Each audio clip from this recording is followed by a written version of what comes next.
Welcome back. Today's a beautiful day. We skipped right past spring, went straight to summer. And you know what that means? It's time to brew a crisp, refreshing West Coast IPA. This IPA nods its head to my all-time favorite IPA, being Bale Breaker's Topcutter.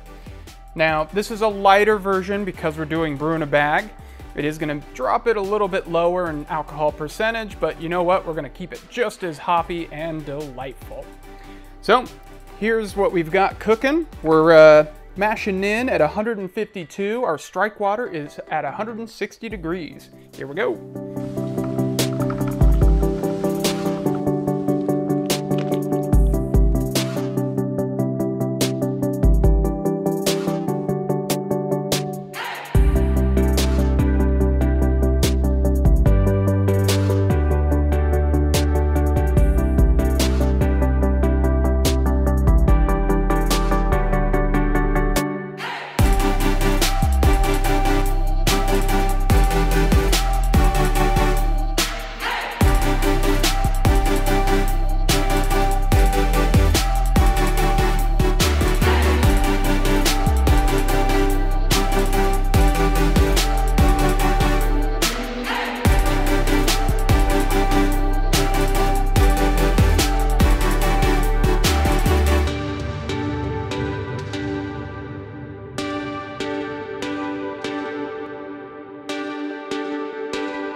We've reached the end of our 60-minute boil. Before we cool down, it's time to add a Flameout hop addition. This is one whopping hop addition with 4 ounces worth of hops. Here's what's in it while I pour it in.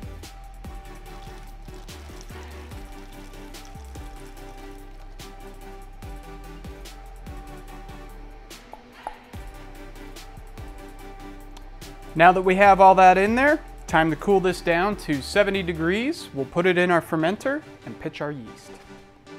We've reached the end of our brew day, which can only mean one thing. It's time to add our most important ingredient, the yeast. Today's yeast is Imperial A07. It's the Chico strain, which means this should ferment out nice and clean. We'll go ahead and pour it on in.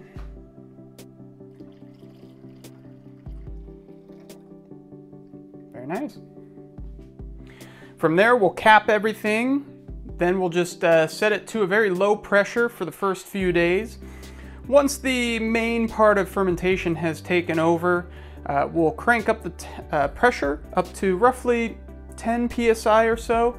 Once fermentation is done, that's when we will add a dry hop, and then we'll see you at the tasting.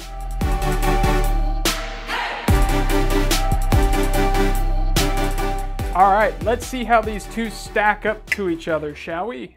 This is the Bale Breaker version, and of course my clone version. And by the way, I'm kind of tired of talking numbers. Let's focus on the flavor and the color of these beers.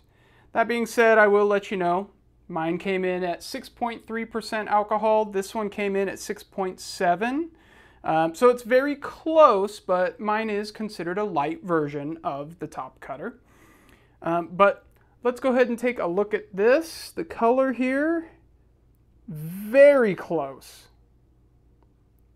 I'd say that the Bale Breaker version is a little more hazy than mine. Mine's been sitting a while, so it has had time to clear up. And mine is almost a little more golden. Yeah. But either way, very close in color. But what about the flavor?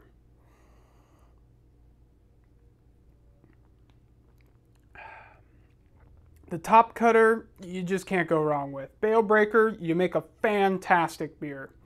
It's got citrus notes both on the nose and in the just taking a sip, but it's beautifully balanced between the hoppy flavors and the malt character in there. And it's nice, sharp, and crisp too. Let's take a look at mine.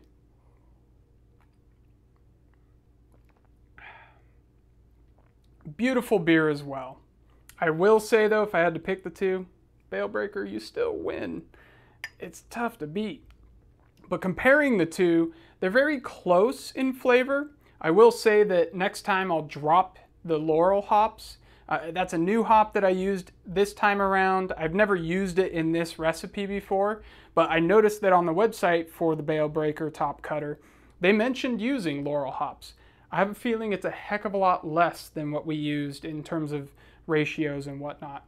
Because I'll tell you what, when you take a sniff on this, it is, bam, right in your face, Loral hops. 100% Loral hops on that.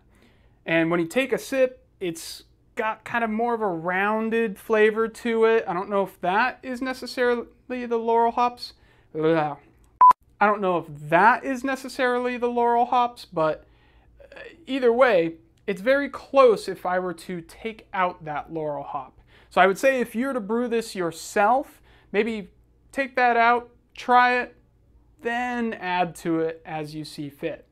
Because I will say the one that I've made before without the Loral hops is even closer to this Topcutter, and it is a fantastic beer to make. One that you easily could just sit back and crack a few and enjoy the night. Well, I think that's all I have to say about these two beers. Both beautiful beers. I highly recommend you give them a shot. And if you have any questions, leave them in the comments. And as always, if you brew this beer, let me know. Let me know what you think. Did you improve it? Did you try something different? Was it a disaster? Sorry if it was a disaster. But regardless, either way, you'll at least get beer out of the equation. All right, until next time, friends, cheers.